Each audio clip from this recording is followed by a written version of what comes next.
welcome to Slayerfest 98. I'm your host, Ian Carlos Crawford, and joining me today, my co-host is his first time co-hosting a Buffy episode. He hosts My Bloody Judy, which I am a part of as well. Yeah, Zachary Patton-Garcia. I can't believe this is like the first time I'm co-hosting a Slayerfest episode because we do so much together already. I know. It's weird to even think that I haven't done this yet. Zachary and I talk like every day and are planning stuff like every day. So it is weird that this is the first time. I mean, you've been on before, though. Yeah. But we've got a couple guests here today, right? We've got First Step, pop culture journalist, writer, and she interviewed that one person that one time.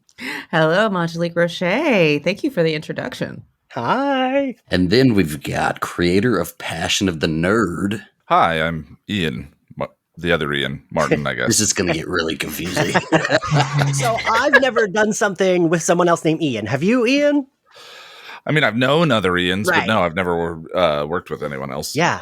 I know this won't apply to you. I once made out with a guy at a bar just because his name was Ian, and I'd never had the opportunity. Nice. And I said that to him, and he was like, "Yeah, me neither." And then we made out. I mean, YOLO. Right.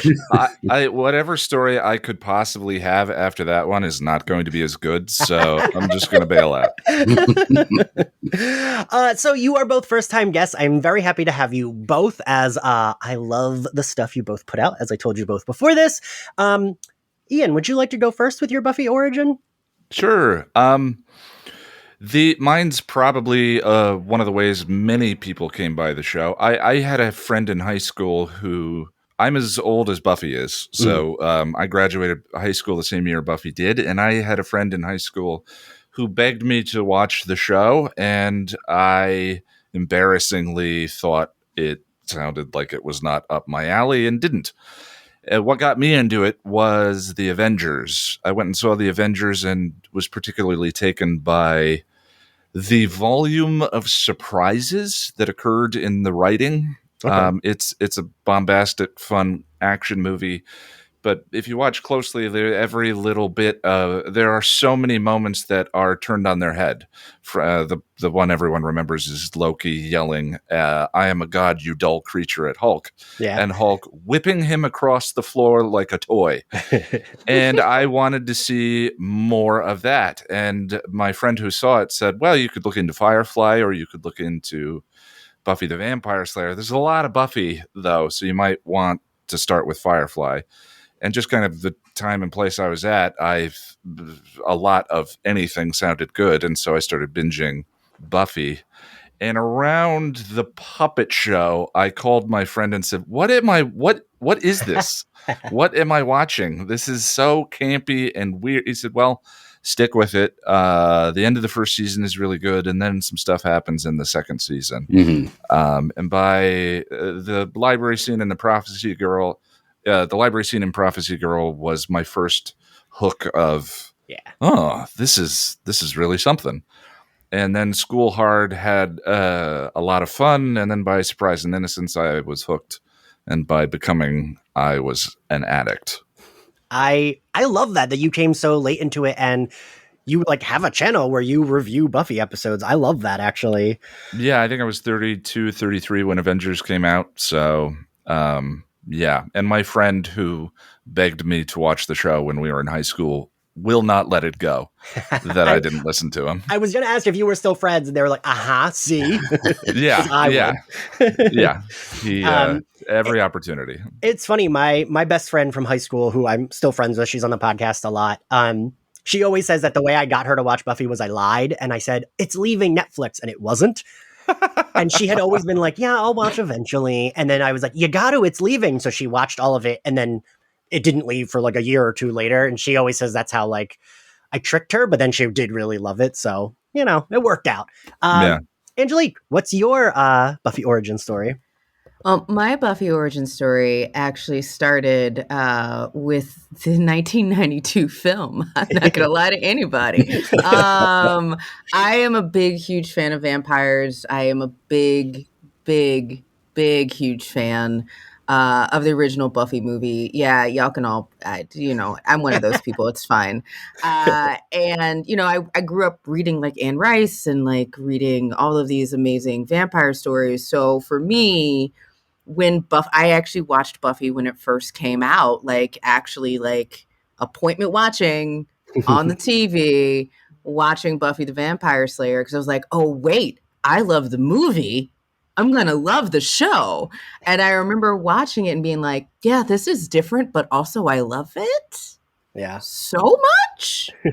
And so I graduated a year after Buffy Summers did from high school, if I remember correctly.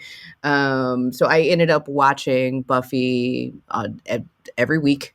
And eventually went to college, missed out on the last couple of seasons and like have dug back in now. I did a show called Geeksplain on Sci-Fi Wire, which actually got me back into it, where I would take, basically I would do the Cliffs Notes for any kind of nerdy pop culture thing that people wanted to know about. And I picked up Buffy the Vampire Slayer. And I was like, well, if I'm going to write the script, I got to go back. I got to go finish watching all of these that I missed when I didn't have cable TV in college, because dorm rooms weren't about that. Right. And no, I actually really loved just the evolution of the show, how it went from the big beds to little beds, and like it really tried. And people have their favorites and people have their not so favorites. But yeah, no. And I ended up, ironically, probably to my detriment, watching Angel before I finished watching Buffy. And so I've kind of just my entire life, Buffy's kind of been in the wings. That's nice. That's actually kind of interesting that you watched it. So Zachary has not watched all of Angel, right? Oh my goodness. I am not an Angel fan. I never fell for the love story. I loved it. I loved, the drama of it, but I've never been an Angel fan. So when Ian starts covering Angel, I've promised that I'll go through and watch, because I used to watch it in the mornings, like before school, when it would be on like TNT. Mm-hmm. But I was always like 2, 3, 4 episodes like out of order, So it's interesting. But Angelique, what season would you say is your favorite and that you probably relate to most? Oh man, so it's weird. It's probably between season 3 and now that I'm kind of like going back. Y'all, I was sitting there rewatching season 7 just to prepare for this, and I was like, man, season 7 was really good. Wow. I like, because there's just so many layers of dynamics, and now just as a writer who like sits down and goes through and is like looking at the beats of each one of the shows, like it really does follow this really wonderful cadence, and they had it down so in season 7. They just really did. I know, Zachary, you do love season 7. I love season 7. I love to hear you say that. It makes me really excited, because everybody I ever talked to from the Slayerfest 9 to 8, everybody hates it. It's a lonely world out here. It's lonely. Oh, so, well, you've got a friend. I will say, the argument I always make is kind of what you said, Angelique. They earned that. Like, they earned the fact that, like, we don't need much character development at this point because we had so many seasons of it. And if you're not jumping, no one was jumping into season 7 without having watched previous seasons. Right. So I do feel like a lot, like people's anger over like maybe there wasn't enough character development or the characters didn't get their own stories. It's like we earned a completely serialized season at this point, I do think. Ian, I gotta know, what's your take on season 7? I like it better than 4. Okay. And I say that because I think that they're actually surprisingly similar. Angelique mentioned the both people. I think a lot of times when people think about season 4, they think about Adam and the initiative and all of that. But then you go and watch season 4, and the first 5 or 6 episodes are all phenomenal. Yeah. I love the freshmen. I think that Fear itself has the perfect combination of their love of metaphor and symbol with the big bad, and it's so funny, and yet the emotions of the characters are so rich. I love Living Conditions. What's her her roommate's name is Kathy. Kathy. Kathy. I love a good Kathy. Yeah. Or Joyce's friend who made empanadas in season 2 or season 3. I just love. And then the arc kind of starts to get in the way a little bit, and that's what happens to that season, and that kind of happens in season 7 as well, where things sort of. It's sort of a victim of a 22 episode season problem where things kind of feel like they go on and then they go on and they go on. But the first, 7-10 episodes of that season are wonderful. And I love the idea of the first, and I enjoy Nathan Fillion. He's a bizarre late addition to the season. Yeah. So I think 7 holds together a little bit more than 4, but my favorite seasons are probably 5 and 6. Oh, 6. I love the way you remind people that this is broadcast TV, right? Because that's the other thing. We're having this conversation the other day about memory, right? Like, we live in a completely different world where now we binge watch this, right? We just say, yes, play next. Well, versus, when we were watching it, and I think this comes from being a person who originally watched the other seasons week to week. And unless you were lucky and had TiVo, or you were recording it on VHS, you didn't see it again until iTunes was like, yeah, buy this, or you bought the whole DVD set if you could afford it. Right. Yeah, I can never remember. I think it's the end of season 5, maybe the beginning of season 6, when I was like, okay, my plan is I set my VCR every single Tuesday, and then I had every single episode on VHS tape. And then once FX and TNT started airing them, I would go back and episodes I didn't have on VHS, I would set my VCR to tape them. Cause one of those, I can't remember if it was TNT or FX, did have a schedule on their website of what episodes were airing when. So I was able to just set it for 7 a.m. the next day to tape, certain episodes. And that was how I caught up on all the episodes I missed. And I had 2 drawers full of VHS tapes of Buffy. Yeah. The length of the broadcast season is such a double-edged sword where and it's so bizarre and specific. I think it's very specific to American TV. I'm not certain about that, but the OG Star Trek, the first season is 40 episodes long or 30 episodes long, and the first season of I Love Lucy, I think, had 50 episodes in it or something like that. So the 22 episode season really makes a problem for the arc. And then there's one of my favorite jokes in The Good Place is they're watching a BBC show and I can't remember Milani. I can't remember the names of all of the characters, but they're watching a BBC show, and she says it went on for 30 years. They made nearly 25 episodes. Yeah, oh yeah, because the BBC arc structure is so different. 3 episodes is a season of Sherlock. Yes. But the other side of that is you wouldn't get episodes like Band Candy. You wouldn't get episodes like Fear Itself. You wouldn't get these. You might not even get Once More with Feeling. These kind of beautiful one-off self-contained episodes that are so memorable. That Buffy walked that line. That is a thing I will argue in favor for with Buffy, because a lot of, not all of them, but a lot of the quote unquote filler episodes are really fucking fantastic, right? You know, like you mentioned, Band Candy that's one of my favorite season 3 episodes, and it has nothing to do with the plot, the main plot. And the episodes, I think Season 2 was hit or miss with them, but season 3 has some of the best quote unquote filler ones where where the mayor isn't really part of the story in that episode, but it's still a fantastic episode. And shows kind of had to do that back then, right? And like you mentioned, lots of times it's what are we doing? The villain is there. Why isn't in season 5? It was nice when Buffy was we're going to attack Glory. We have to. And lots of times, even in season 5, which is my favorite, it gets a little well, Glory's still there. Why aren't they actively doing something? And it's because they needed 22 episodes, right? Yeah. And this season, so we are here to discuss season 7, Buffy season 7's potential, which I will say is one of my lesser favorite of the season. Really? And so this episode, I do feel a little bit it has a little bit of that where I'm well, they defeated the Turok Han, so what are we doing? I don't know what quite the plan is here. I mean, granted, in a few episodes, we get the reveal that there are a lot more under the Hellmouth. But this is where the season gets a little bit of a slump for me. Zachary, I know you like this episode. I do like this episode. I don't think it's bad, and I think it's structured really well in that, like we were talking about filler episodes and stuff. I think because this show was out at a time where that was just the thing you did, that was the norm, the 22 episode season, like they had it down. They knew how to do it. Yeah.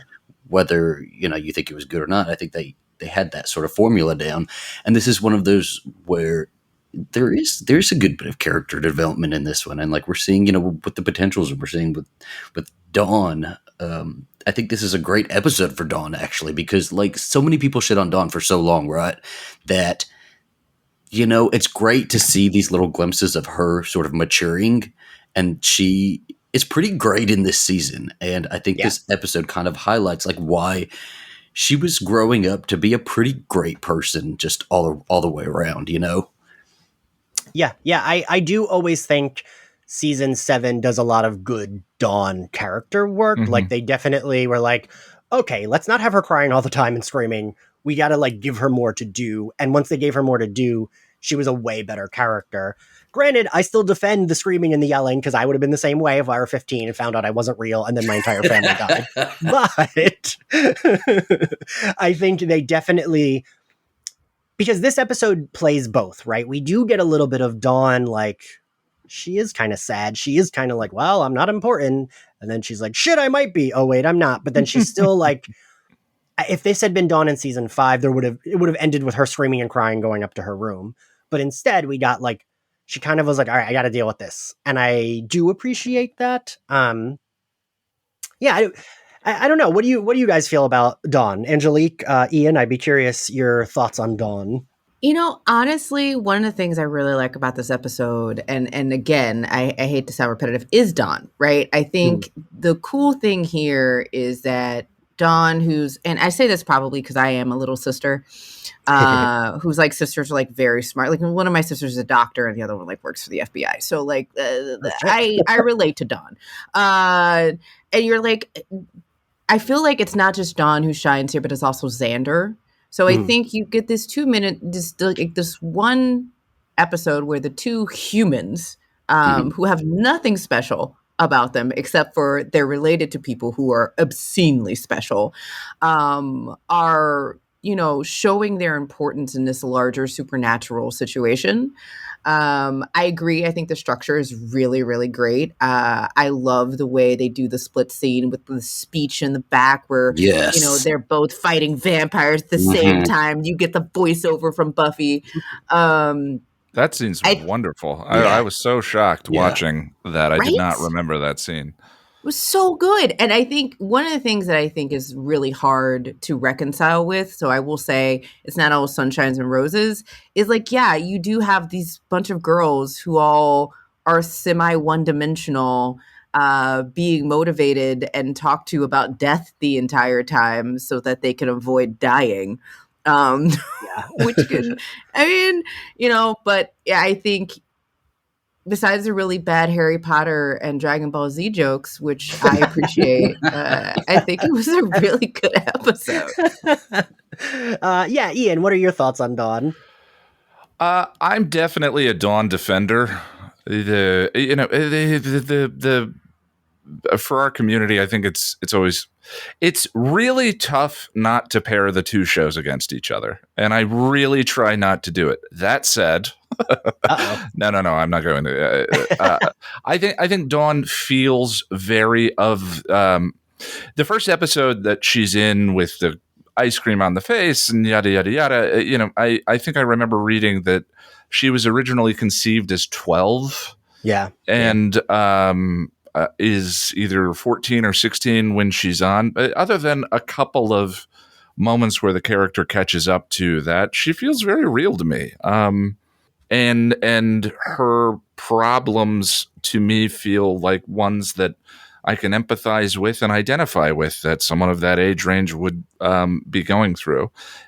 So, and that honestly, the go-to tease, of course, is get out, get out, get out.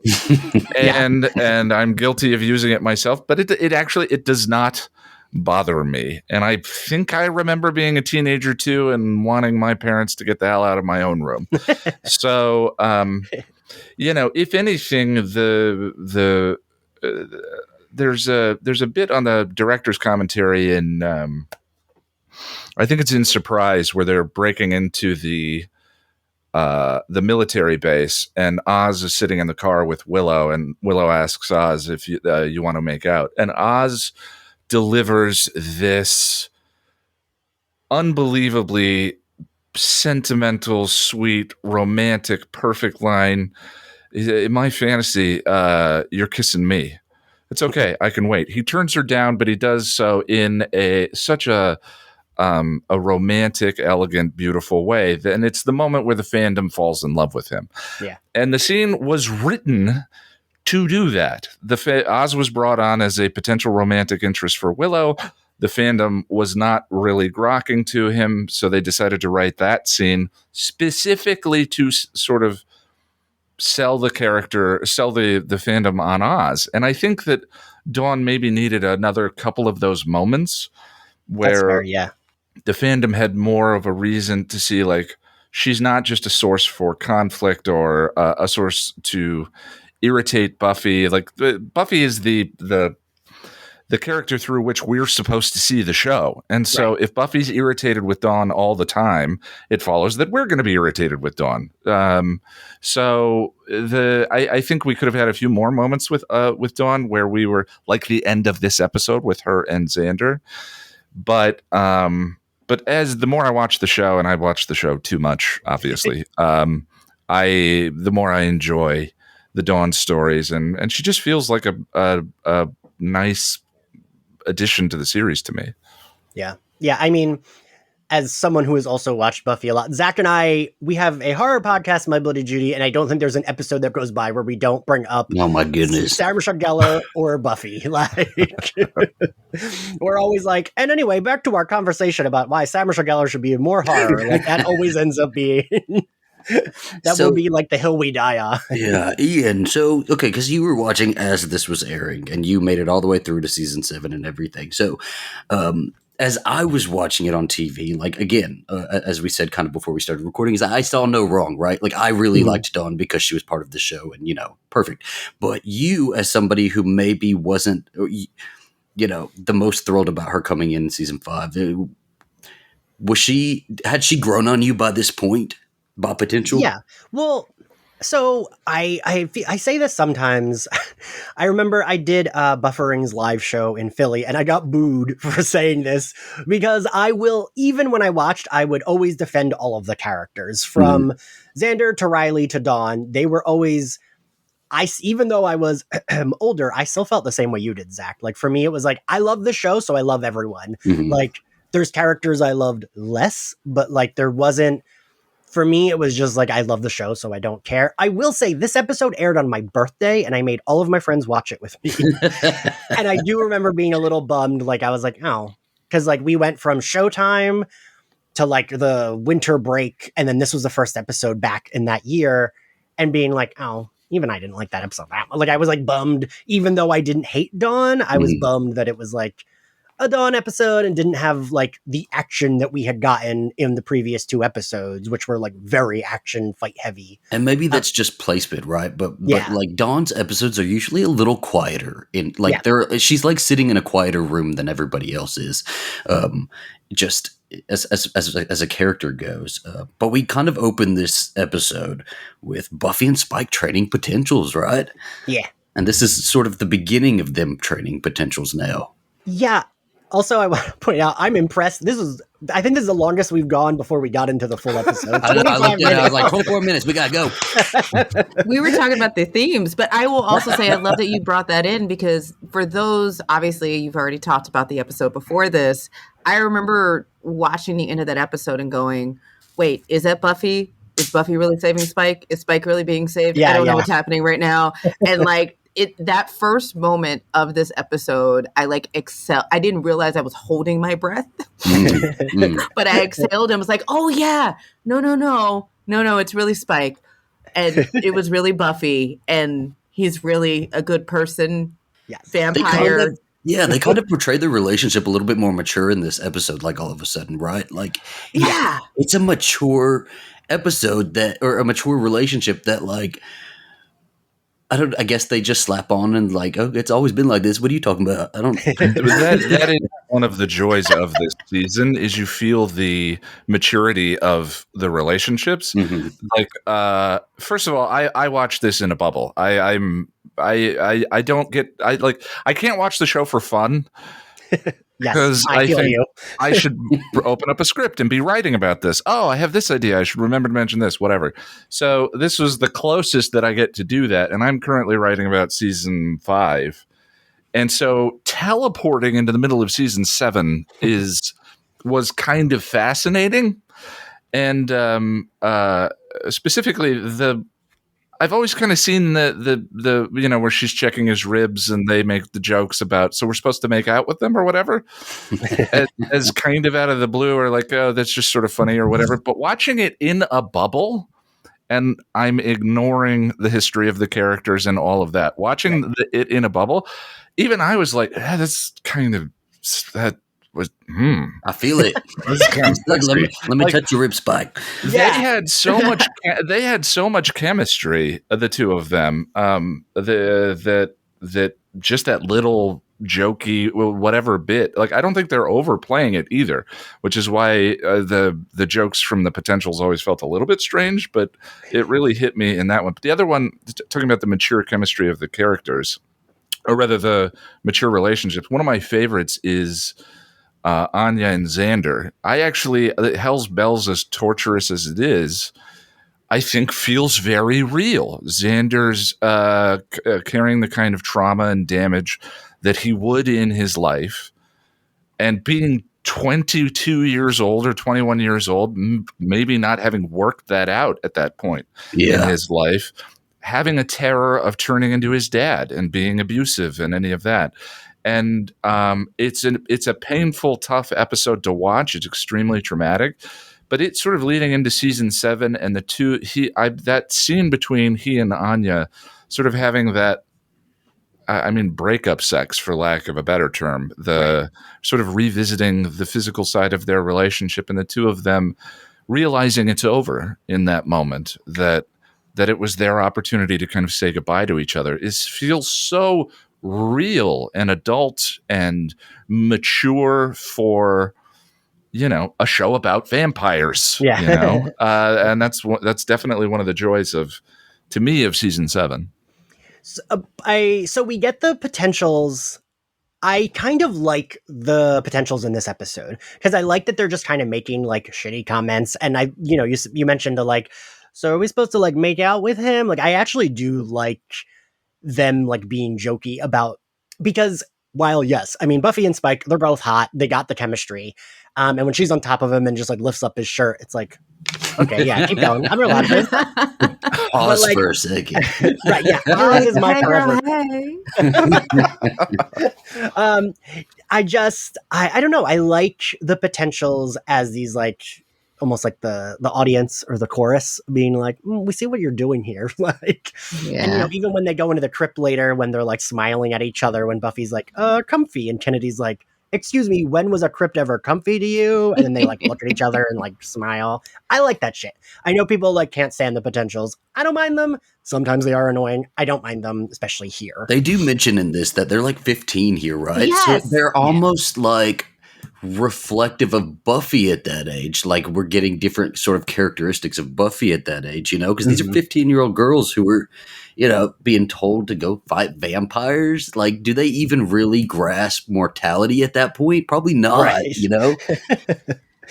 That's the exact line I was thinking of as you were talking about them being giddy and all of this innuendo. I love the fact that the writers made a decision to remind everyone that they're 15 years old. And I'm going to tell you, they're not 15 in real life. We all know that. There's no confusion there. But it brings you back into it brings you back into the world of what these girls are dealing with. Like, even with, the fight and all of the escalation that's happening at the house, and like them wanting to basically tear each other apart because you have all of these personalities living in this one big house. It makes more sense once you're reminded, Right. oh, they can't even drive.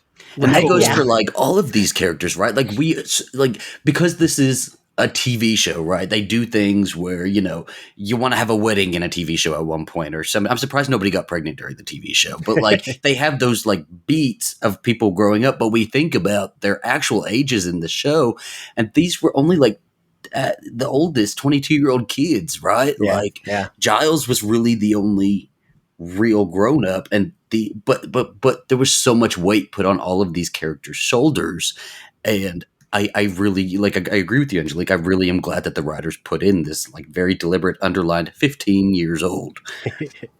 I mean, Zachary, you're gonna make me cry because that's why Buffy's my hero all the time. Like, she carries all this fucking weight, and like, it's always so corny. I feel like I sound so corny, but like, that's why she's my hero, because she does carry all this weight. And like, by the end of the show, she's only 22 and she saved the world like a zillion times. So even post credits, we cut to Buffy. Here a little bit, I'm like, all right, relax a little bit on the "you're all gonna die" speeches. Like, that doesn't feel exactly like motivating. I kept going back to, I can't remember who said it in one of the previous season 7 episodes, but someone was like, why are they all in the Hellmouth? Shouldn't, like, if they can't fight, like, that doesn't seem like the safest place to go. I get it's because, like, of Buffy, but I don't know. Like, half of me is like, but why shouldn't they just leave? Like, I don't know. Yeah, safe house. Well, Get in the RV. Right, Get yeah. the RV back. I think the conceit is that the Watchers Council has been destroyed at that point. So True, being yeah. with the Slayer is the one thing. But I was thinking about this while watching the graveyard scene. I mean, structurally, if every when you think about the allegory that the show was supposed to be, which was the first 5 seasons are sort of adolescence, and the gift is her becoming an adult. And then, so the 6 and 7, I think one of the reasons why I enjoy 6 and 7 so much is they are the adult years of the show, where they're confronting adult issues and paying bills. And, 6 is the existential crisis of, wait, this is what I do with life now, I think is really great. But I am almost 40 and still going through that crisis. Still in season 7, Ian. Or still in season 6. it's an ongoing battle against the darkness. But the potentials are sort of like, obviously, like future offspring and kids, and trying to impart life lessons to your children.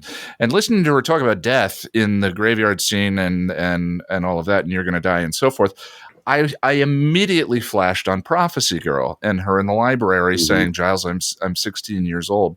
I don't want to die. Oh, yes. And that moment is her realization of her own mortality. And that's the arc of season 1, is her realizing at some point life ends and she's going to die, and accepting that is a part of growing up. And so the chatty stuff in the speechy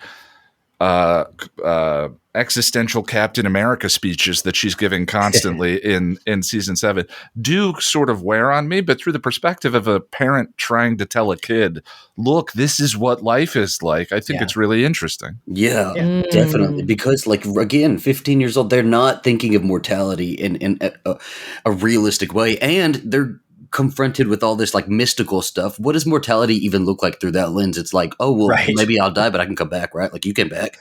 Like, but that doesn't always happen. Like, Buffy's this rare case, and she's really, I don't mind speeches like this because she's really trying to drive it in for them. I also really love the shot while she's giving the speech with Dawn over her shoulder, like out of focus on the stairs.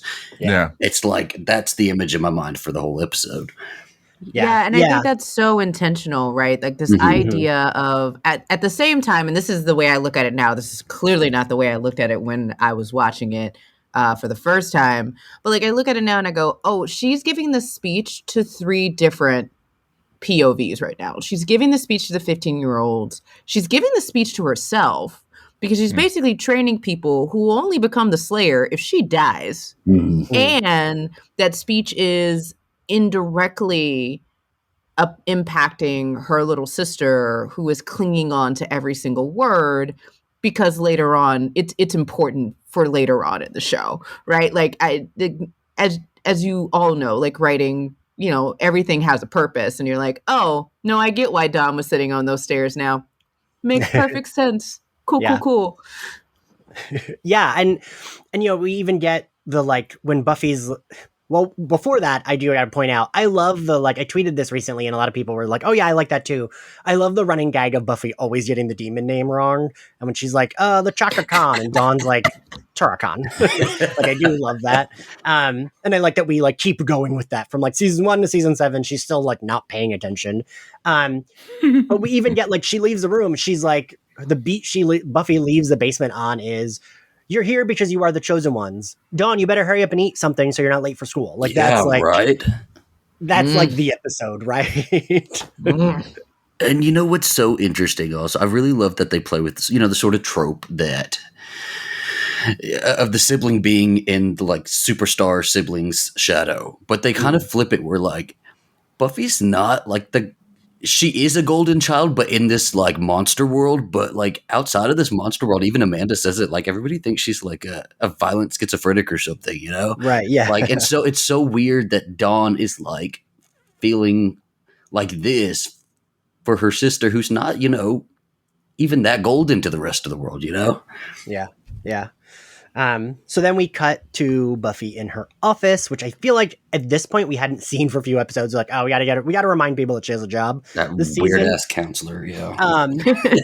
I gotta point out, I paused because I was like, oh, there was a red photo cube, and I was like, oh, I bet that's a photo of Joyce or maybe Buffy with the Scoobies. It is a random man with a goatee that she has a photo of on her desk. Oh, what a missed opportunity. It's the photo that came with the frame. Yeah. It's fine. She's done nothing. It's just there so people think that she's Doesn't she this is her feel like office. that type of person who buys frames and keeps the photo in them? If Yes, she they're decorated just her there for own house. decoration. She would be like, oh, I'll put a photo in there later. And Yeah, then, Joyce framed all the photos, but if it was left up to Buffy, it's got the random family that she has not. There's a weird one of the things that I always think about with the high school, going back to high school stuff. It's perfect for the show and for the fiction. But when I was 21 years old, I hated going back and visiting my high school. Mm-hmm.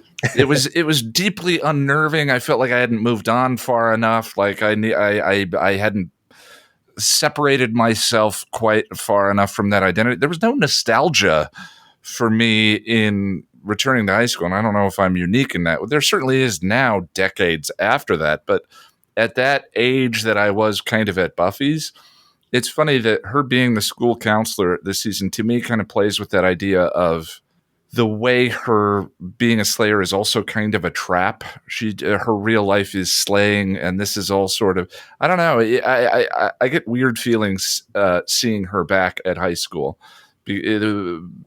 where the show moved on past those first 3 seasons, or are we revisiting? Or do you know what I mean? It's all sort of tied up in that unease, or maybe I'm the only one that feels that way. I feel that. I also think she probably would have fit more as a substitute teacher than a counselor. It's just a counselor's so weird that they would hire her for this. But I get bringing her back into the high school fold. They had to, yeah. And it made sense because she doesn't have a college degree, so they definitely couldn't bring her back as a teacher. That's true. Yeah. So I mean, I feel like somebody sat in the room and went, okay, What do we job? do? all right, y'all, we How we gotta getting keep there? her the hell's mouth. How are we gonna do this? Okay, counselor, cool. And I agree. I didn't even go to my 20th high school reunion. I was like, y'all can have it. I'm good. I don't need to go back and see all the renovations we didn't have and all of the nice stuff these new students got that we didn't get. We're cool. I'm great. You don't know doing drama club in the choir room. I'm fine. But I do like that we we do see that she tries, but she's not that great at it. And eventually we get the reveal that Robin Wood, who's not in this episode, did want to kind of keep an eye on her, right? Yeah. So it's like, okay, like retroactively, it makes more Yeah. sense. And I guess we couldn't have her have a full-time job because it just would absolutely not be believable that she is slaying all night and patrolling and then goes in at like 7 a.m. to this full-time job. Like, Yeah. she would fall asleep at work all the time. But so we're reintroduced to Amanda, who I do like that the setup had been, we saw her and him when Buffy first started as a counselor. This show always did that pretty well, I think, of like, ooh, we're going to toss in this like minor character and we're going to bring them back later. So like that way they're like in your memory, you know, like someone like Jonathan or Harmony in the high school years who like were just kind of side characters, but they were reoccurring side characters who became more important later. I do like when the show does that. I don't feel like a lot of shows did that often back in the day. Now that's pretty common, but back in the day, I don't know that it was as common to do that. But I do like that even her advice to Amanda's like, oh, there's a guy, like, he's teasing me, I tease him, but we do like each other. And then Buffy just like 100% describes her relationship with Spike, which would be me. Like, well, you see, what happens when that happens is, and then I'm just like very specific about a relationship I had that does not relate. Yeah, Amanda's great. I love Amanda. She's my favorite potential, and I could totally see her burning down a gym, school gym. You know, like she reminds me a lot of like the people in school probably talk about her like she's violent or, you know, never shows up to class or, you know, everything that Buffy was in her high school years. Yeah. No, and I think that actor she's really good. I mean, we'll have this talk eventually, but yeah, her and Kennedy are my favorite potentials because I think they have the most personality and they both like Amanda clearly is like, Kennedy's more the like fighter of like, she's ready to jump in, but Amanda, at least she feels also like a real like nerdy teen girl that like I would have been friends with in high school, you know? It's interesting because I hate to say this and not to be typical, but like I look at the potentials and I agree. I love Kennedy. I think Kennedy is amazing and fun and textured. I think Amanda really honestly, even the remarks about, I mean, just maybe at the band, like I'm like, yeah, no, you're the person who watches this show. Like you are one of us. Yeah. Cool. That's now been given this, like, suddenly you're now part of something bigger than you. But then I look at characters like Rona and I'm like, man, this just missed potential here with this really dope, very cool. And I was like, Yep, somebody wasn't writing you. It's cool. It's cool. Yeah. I'm not hurt at all about you not being, because I want to say, like, I dress like her. Like, I like, literally, I look, I was like, oh man, that's my closet you're wearing. Cool. But like, and then you see, like, you have Molly and you have Chloe, and like, but you're right. Like, Kennedy and Amanda are truly the two potentials that got personalities. Yeah. I can't believe you said the magic words. Angelique, everyone hates Kennedy so much and I will defend her. I love it. I get so mad because I understand she's not Tara. And of course I love Tara more. Amber Benson is a delight. But my defense is there is nothing wrong with like a hot rebound fuck. Like, it's the end of the world. Like, she's feisty. Everything. Look, here's the thing. At the end of the day, I look at Kennedy and I'm like, oh, so you're the feisty new one that comes in and beats down all the barriers and all the things the person has to get over and sees past what they're projecting. Oh, I mean, like, literally in another episode that happens. Right. Yeah. I won't mention. But I mean, just at this moment and just seeing her just like not being able to stop talking because she clearly has a crush. It's adorable. Yes. Angelique, Jesus, I am. Zach knows. Calm your ass down. This has been the beat I've been on all season because I always ask everybody because, like, oh boy, anytime I tweet anything with Kennedy, it's like a million replies of like, oh, I fucking hate her. Like, she sucks. Kennedy's not 15, is she? She's not one of the 15. Oh, she's definitely not 15. They went for they later in the season they go for actual drinks. Okay. Like, no. Yeah, Unless, well, hold on, I gotta take it back. I don't know if y'all remember. There used to be teen clubs when we were coming up. Yeah. And so I don't wanna assume that the fruity drink with the umbrella is actually an alcoholic drink. Later, they do say she's the oldest. I think they refer to her as 19. I accept that. I'll accept that. So, and like, it is hard to remember that like Willow's also probably just 21. Like, she's not that much older than her, you know? Yeah.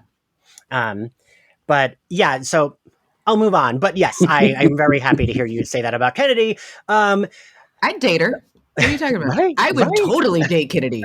100% would have had a crush on her in high school. She would have been the like cool queer chick that I had like a weird crush on, and I'm like, I don't know what to do with this, but I think you're cool. Like, so Buffy comes back home. Everyone is yelling. I do love Andrew. I love that Andrew just yells. Why do we always have to yell? Like, he reminds me also what you said, like Amanda's the audience. Andrew's also like, he becomes the audience in this. Like his character is kind of like that. Like I felt like, oh, that's me. I'm the nerdy, useless gay guy who loves this show, who would also be like excited to be in the mix. Buffy is like completely annoyed with everyone. Willow lets her know that she has news. There is a Slayer. I can't remember the specific wording. I didn't take a note about it, but like basically they know that it's someone who has been living in Sunnydale, right? That's like. Yep. And Buffy says she has to take the girls out training, and Andrew says it would break their little hearts if Buffy didn't. So the Scoobies are like, we got this, you're good. And this is another part where they do hint at the Dawn, like this, it feels real where Dawn's like, you have more important things to do. Where it's almost like, all right, relax, but also I do get it. Well, right? She's also mature about it, though. I don't think she's like she's kind of biting back her feelings, right? It's holding them in the back of her throat, but it's, you know, she would be feeling like this. I feel real bad for Dawn. Oh, Zach. I know, it makes me sad. She has an impossible situation, right? Like she wants to be special, but also she doesn't want her sister to die so she could be special. Yeah, right. And she was also, you know, she was baked into this life. This was nothing that, like, all of these Scoobies chose to go along with this. She was there. She was made, like, a couple years ago and put into this life. And what else is Dawn gonna do? Like, does Buffy ever tell her, hey, you know, the future is yours. You can go and get whatever job you want. You want me to take you to a career fair? No. She's just kind of like sitting there like, okay, I'll make myself useful and open a demonology book. Yeah, there's a bit that I always come back to with the show. Where, like the famous bit that I reference quite a bit was you have a choice, you don't have a good choice, but you have a choice. Mm-hmm. And so the underlying philosophy of the show is kind of about choice and existential thought. And the way that plays, and I love that you said that because I hadn't thought about that. The way that plays in that moment is sort of, we don't always get to choose what the world does to us, but we get to choose how we react to what it does. So sure, like the circumstances that people are born into are what they are, but the way that we react and the way that we carry it is the choice. And that's a lovely take on that, Zach. I love that. Look at you. So we get cut to the kitchen and the girls are playing with the weapons. And so we talked about this a little bit, and I wanted to reference this. Like Rona says she likes the feeling of wood in her hands, and Kennedy enters and says, can't relate. I will say at the time, I loved that shit. I was so glad we had like queer folks making queer jokes, but now I'm like, all right. Like, I don't know. What does everyone feel about like that bit? I think there's so many queer jokes and sexual innuendos in this show that I did not remember. Like rewatching it, I was just like, oh man, y'all were always talking about sex. Cool. Yeah. Very horny. Wow. But I also felt like it was equal opportunity, and that was like one of the rare things we got to see on TV. The only thing that specific joke, I think I laughed at the first time, now feels a little on the wood.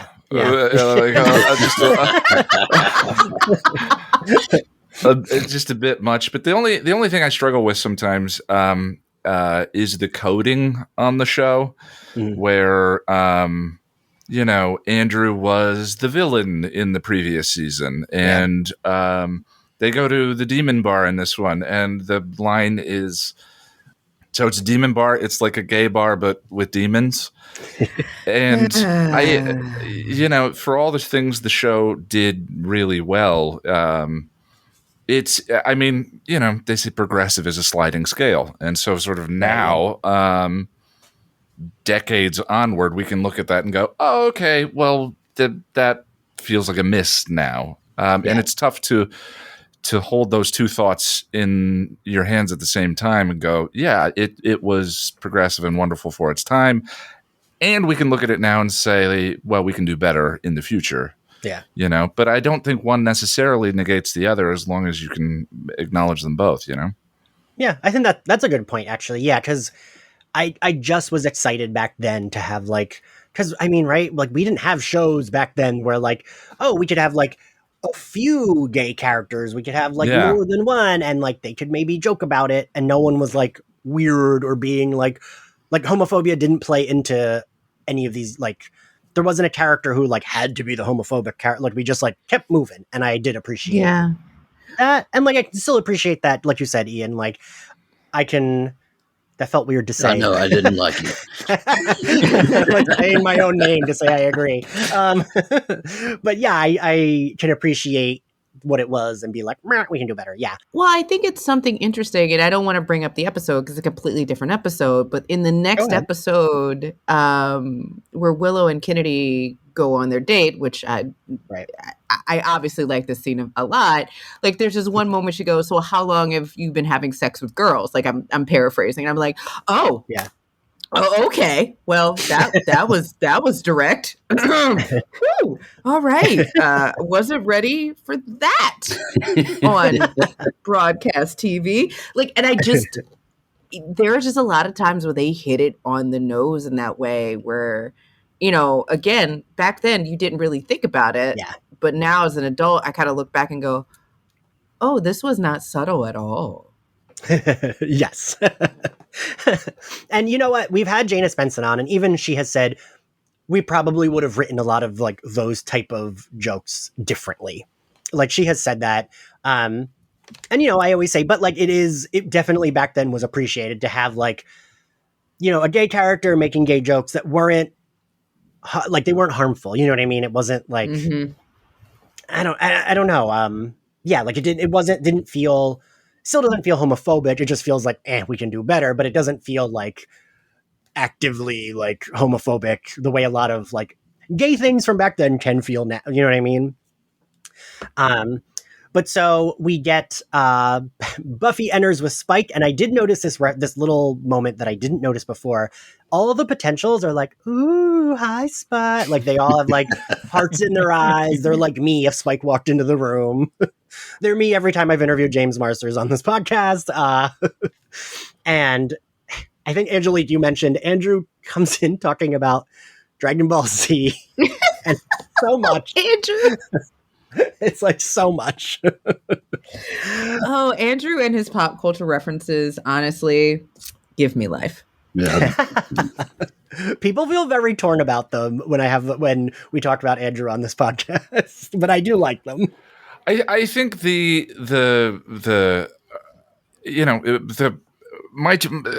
I named the thing that I do passion of the nerd. I'm all for embracing sort of the nerd stamp and all of that. But to me, there's always that fine line between making fun of someone. The joke is that someone has these interests versus their sort of character and sort of who they are.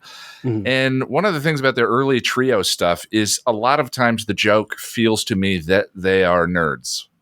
Yeah, which isn't particularly funny, but somehow in this, for me, it's not particularly funny. I won't say it's purely subjective, of course, but for me in this season, Andrew kind of graduates into that just being about Andrew. It's not that he's specifically nerdy; it's that he cloaks himself in this identity that he is as a way of avoiding vulnerability and a way of keeping people at a distance, or it's performative for him in those scenes, and that to me makes it more vulnerable and interesting. I really enjoy Andrew in season 7, and I think it's a wonderful turnaround from some of the problems of the trio in 6. Mm-hmm. I couldn't agree more. Him bringing up these pop culture references are honestly like his way of dealing with the high stress and like being vulnerable, being in a situation, wanting to fit in, not really knowing what to do, dealing with his own guilt. Like, I feel like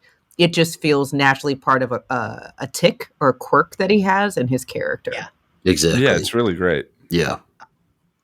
I can feel Andrew's anxiety. Yeah, like you said, the tick. I can feel that, like, the word vomit of, like, not shutting up because you want to be included, you want to be cool with these people, but you're still not quite sure where you stand.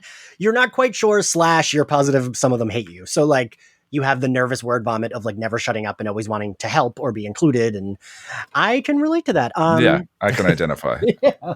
He's a weird character in that there is this, like, need to be included, but he does also want to keep you at a distance, right? And you can see his anxiety kind of spike whenever anybody brings up the bad things that he did, right? Yeah. And so that's like the part he's like, don't look at that part, but like I can be, your friend, if you guys let me do something, include me, but like, it's, I don't know. It's uncomfortable to watch, but like it just hits too hard. He's an interesting low-key redemption story in season 7, and I'm pro redemption story for sure. It's whether you want to quibble about it's successful and compared to other redemption stories, fine. But I really enjoy that it's there, and it's a fantasy story. Like everybody's almost killed or killed somebody at some point in this show. So yeah. Also, I just want to say, since we're talking about Andrew, Tom Lenk is I love Tom Lenk, and he's a great follow on Twitter, and his YouTube channel is full of hilarious videos and songs that he makes up, and they get like 600 views. So if we can throw a little love Tom's way, I think it would make the world a better place. I am like friends with him, and he follows the podcast, and people are always like shook when he interacts with any Andrew content I tweet. And it's always really funny. Like one time he just replied to like a screenshot and was like, "Should I get highlights again?" He gets a kick out of the fact that we're like, I post Andrew stuff. He's great. He's really funny. He's a joy. A lot like Andrew without the nerdiness. Like he's more of a theater guy than a nerdy guy. But yeah, I think he's very fucking funny. So we do get Buffy goes out to patrol or goes out to train with the girls. They do their like potential Slayer locator thing. And I do like everything. This is I really like all of this here in the living room. Willow does the spell. Anya is a scene stealer. She is, right? Yep. Like, man, they don't give her a lot to do after Selfless, but I really do think all of her lines she'll have these 2-minute scenes where she like just like eats the whole scene and it's fantastic. And she's just shitting on Willow's spell. She's like, it stinks, but it's fine. It's pretty. Like, whatever. Like she has somewhere else to be, but this is the only thing she has to do in Sunnydale right now. And like, they're just like making fun of the spell. It didn't work. And I actually do like the quote unquote reveal. That's a fake reveal, but like Dawn's like, I'm going to go open the door. This smells. And then like the spell follows and like knocks her against the door. I think that is like it was clever, I think. Yeah. Right. Yeah. And then we cut to the Scoobies all like discussing what happened. And man, like Zach, right? Like every Anya like line in this is so good. Mm-hmm. Yeah. Like I wrote down a couple of her lines. It's like 1 second you were a klutzy teenager with fake memories and a history of kleptomania. Suddenly you're a hero with a much abbreviated lifespan. Like, and like Willow says like, oh, I guess that makes sense. Remember that thing that about they share the same blood or whatever? And Anya's like, yeah, I never got that. Like, if Anya would have lived, she would still be 25 years later referencing Dawn's kleptomania. She will never let that go. Like, remember that time you stole all that stuff from my shop? I do. Dawn, let me check your pockets. Yeah. And I go back to what you said earlier, Zach. Dawn feels very real here. Like, she's panicking, but it's not like too much. It's just like she's like pacing, and she's like, I don't know if I want to tell Buffy. I don't know if she'll be happy. I don't know if I'm happy. Like, I like that Dawn isn't immediately like, yes, I'm a hero, like excited about it. She's more like stressed about it because, like, even though technically Buffy wouldn't have to die, it's Faith who would have to die. She's still like, I don't want my sister to die, like, so I get powers. That was weird. That was a weird little... Yeah, that bit of lore. Yeah. I'm not normally a lore stickler, but that's a pretty big one. Mm-hmm. The power between Faith and Buffy. And because they bring Faith back in a few episodes. Exactly. It just feels like maybe they forgot for a second, you know? Yeah. Yeah, it's fine. It's fine. It's the pickiest of nits, but it definitely came up for me. Wow, I really love that line. Can I keep it now? Yeah. The pickiest of nits. That is fantastic. I'm sorry. Not the conversation, but also perfection. Also a very Buffy line, Ian. Yes. I'm sure that I picked it up either from the Buffy community or from the show itself someplace. So by all means. So Dawn goes upstairs. She does the Dawn thing. Again, we're doing a lot of the Dawn things we've done before, but I think we're doing them better here. We're like, she's like, I gotta go upstairs. She's not burning a trash can while she's jumping out the window, you know? she's doing it in a mature way, but she's also like so capable, and these people need to realize that.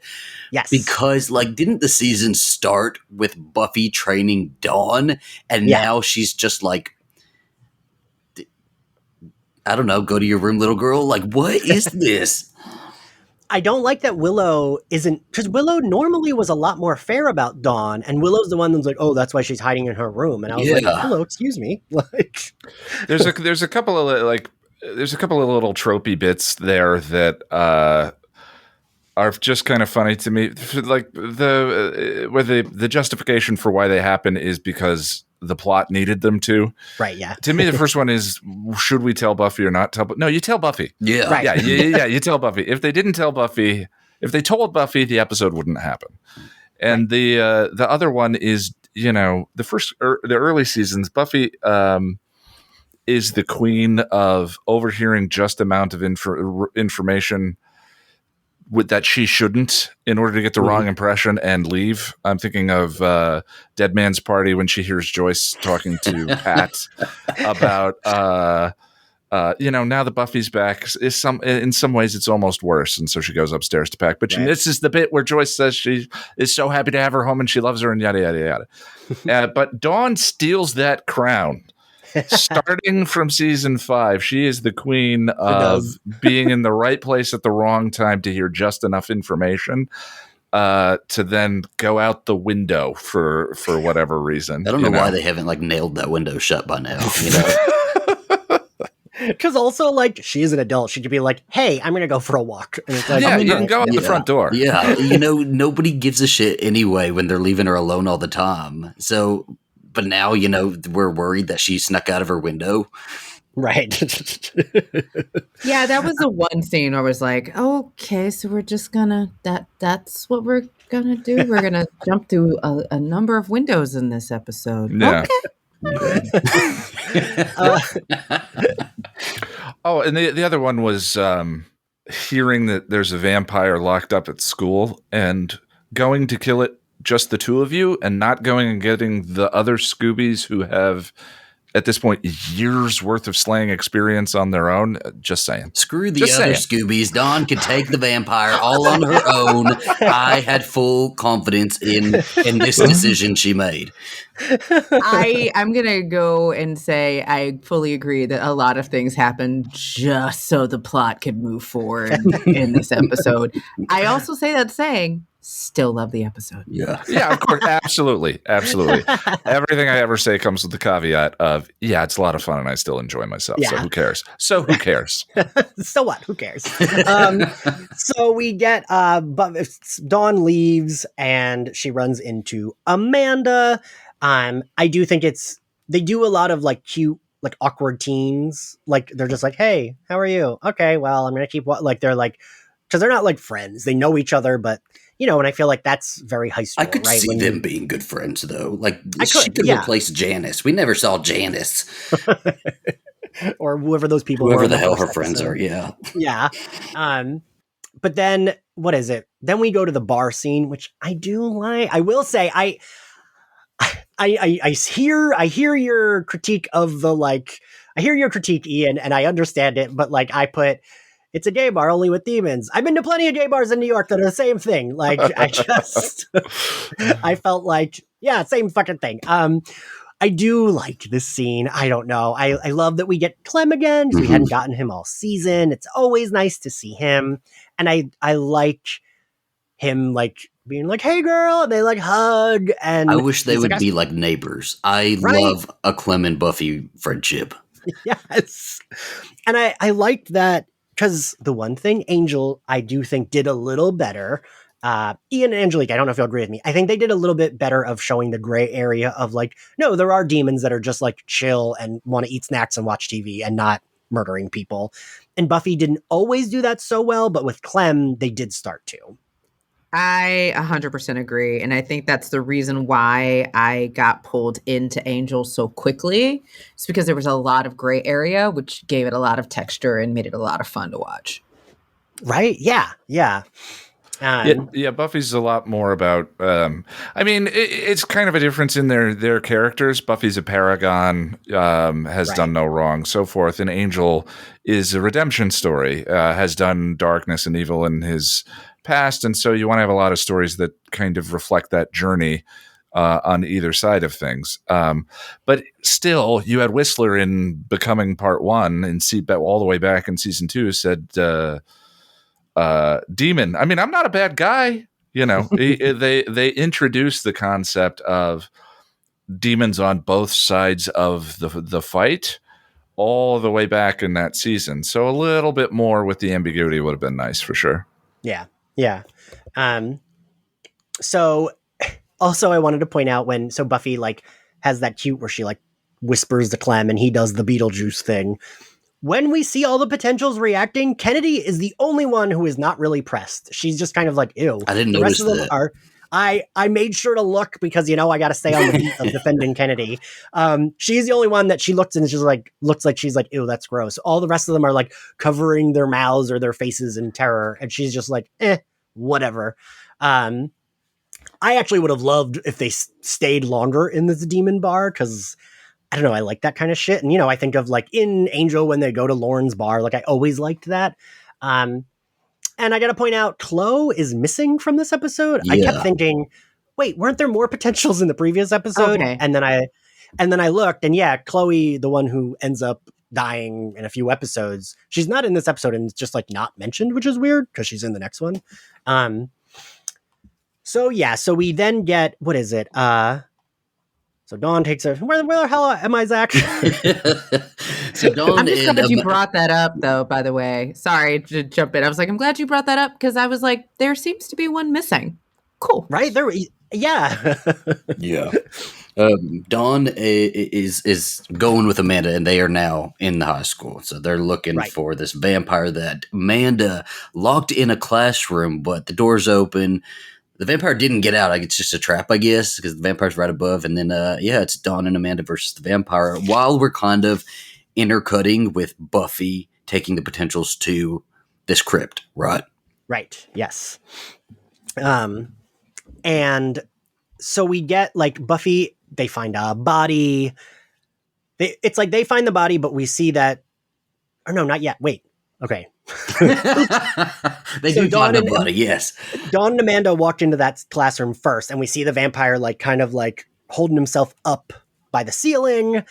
He jumps down, they run away, and then we get Buffy and the potentials in this crypt. The potentials find a body. Buffy's like, it's leftovers.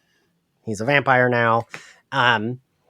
And again, I gotta point this out too. When Buffy starts fighting that vampire, they all like go against the wall. Kennedy goes to fight and Spike grabs her arm to like be like, no, you gotta watch, not fight. Every time Kennedy does something like that, I gotta point it out. You know what? Good. We'll give Kennedy some claps right now. I do love Spike and Buffy locking them in this crypt. I thought that was just so cool and really like you're gonna make them face their mortality. You scare the shit out of them, and that'll do it.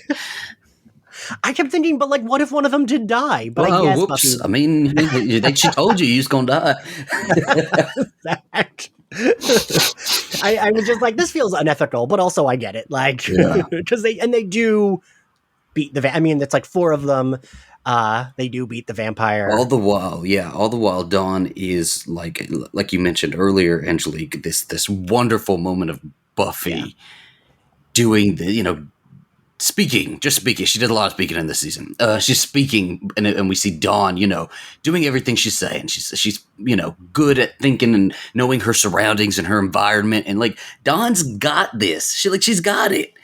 Yeah, she does, and I do like seeing that. Like, before they enter the classroom, Amanda even says, like, you're a monster expert too. Like, Amanda's impressed with her.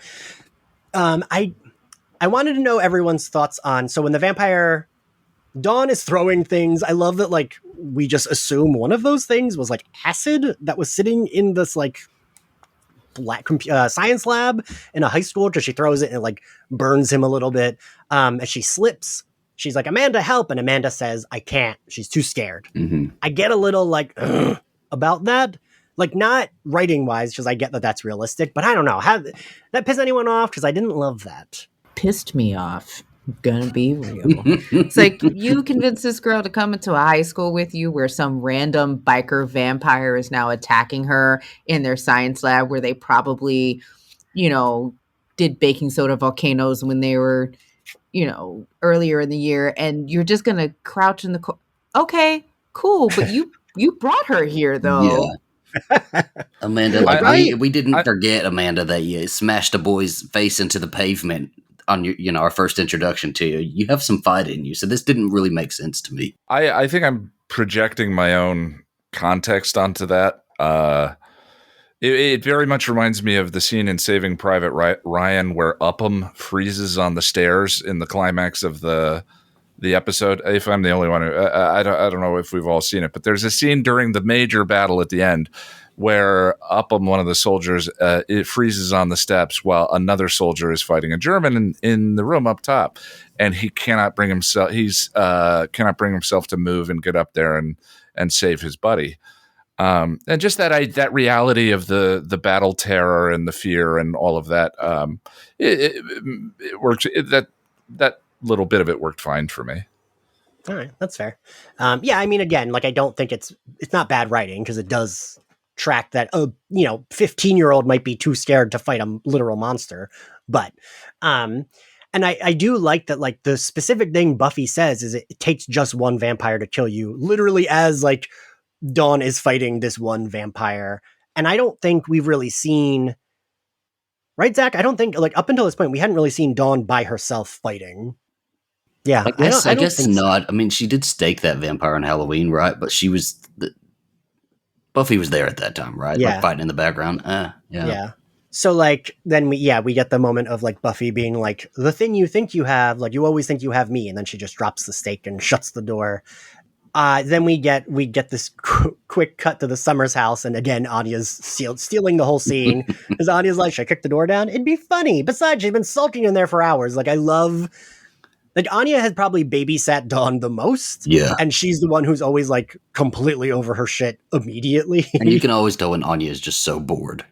Yeah. That's what I love. You're right. It's like that she's fucking bored. And that's why I love that she's just like, let's just do this. Oh, who cares? And they open the door. They find Dawn is gone. Anya goes, crap, double crap. Willow says she can do a locator spell, but they have to find Buffy. Cut back to Dawn. They're running. They're not running yet, because the Bringers, as they love to do, jump through the windows in this classroom. Dawn's able to knock the vampire off of her, and she realizes they're not there for her. They're there for Amanda.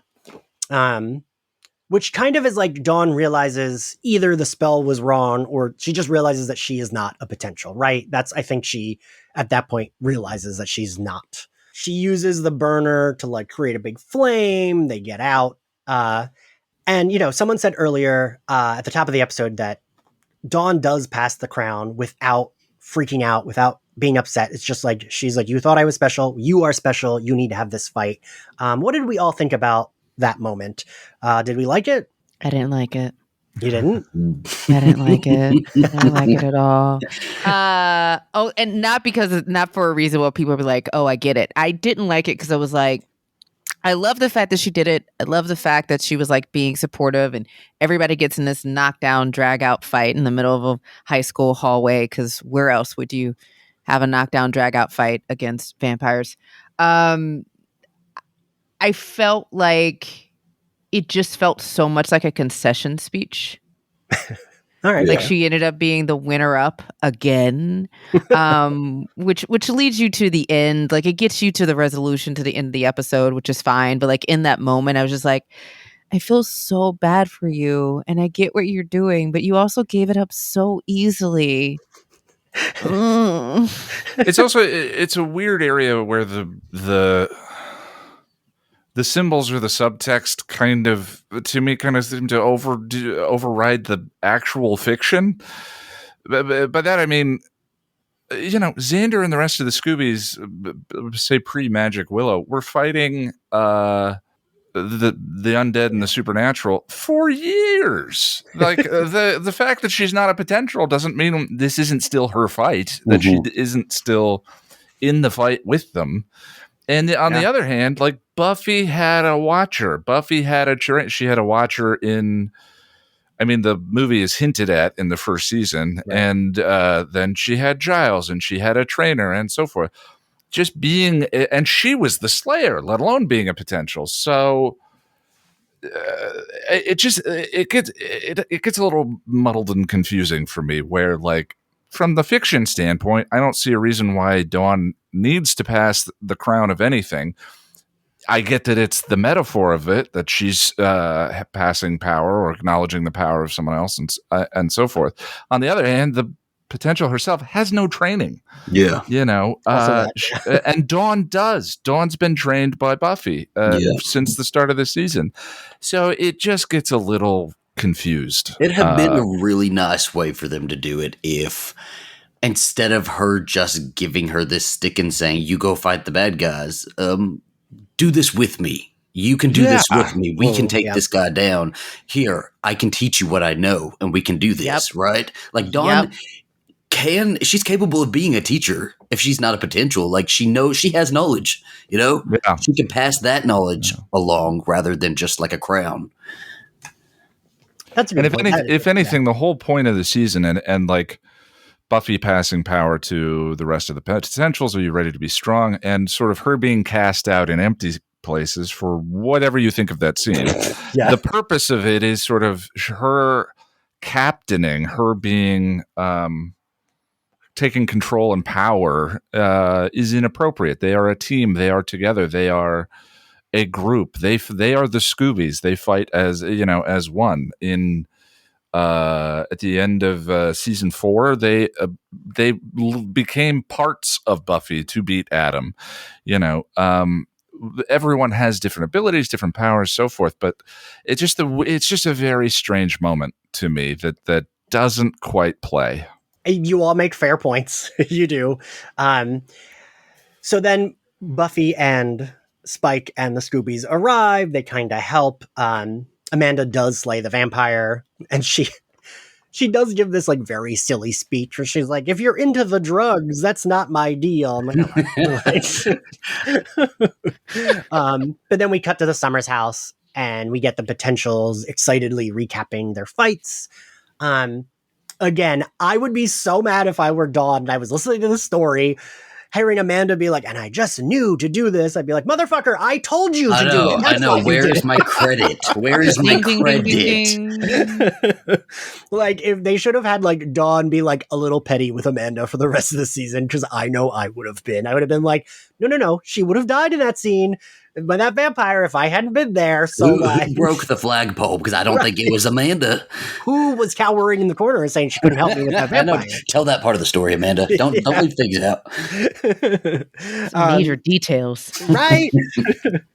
So we get Buffy is like, oh, Dawn, are you okay? Which I do think this kind of encapsulates like. And I go back and forth, and I'd be curious what everyone else here. I think that the reason Buffy's just like, are you okay? And Dawn says like she's about to hit the Bucks, and Buffy's like, sure. Buffy has faith in Dawn at this point. I do think she should remember she is a teenager and like maybe just check in a little bit more. So sometimes I'm like, oh, you're being kind of a dick. But then other times I'm like, no, it's because she's secure in who Dawn is. I don't know. What did everyone else think? Like, I don't know that she needed the speech that Xander, like Buffy wouldn't have thought she needed the speech Xander gives.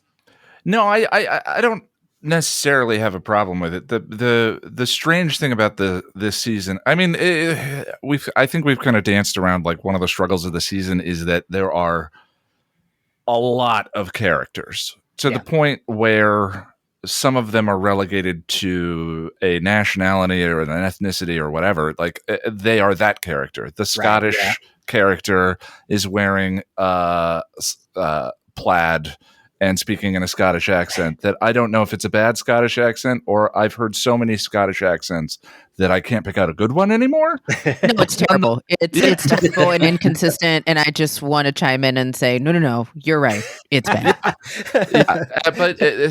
That story of Buffy passing on her legacy or passing on information to future generations and having children, whatever, they already kind of had that with Dawn. And I think this scene kind of points to where it was unnecessary.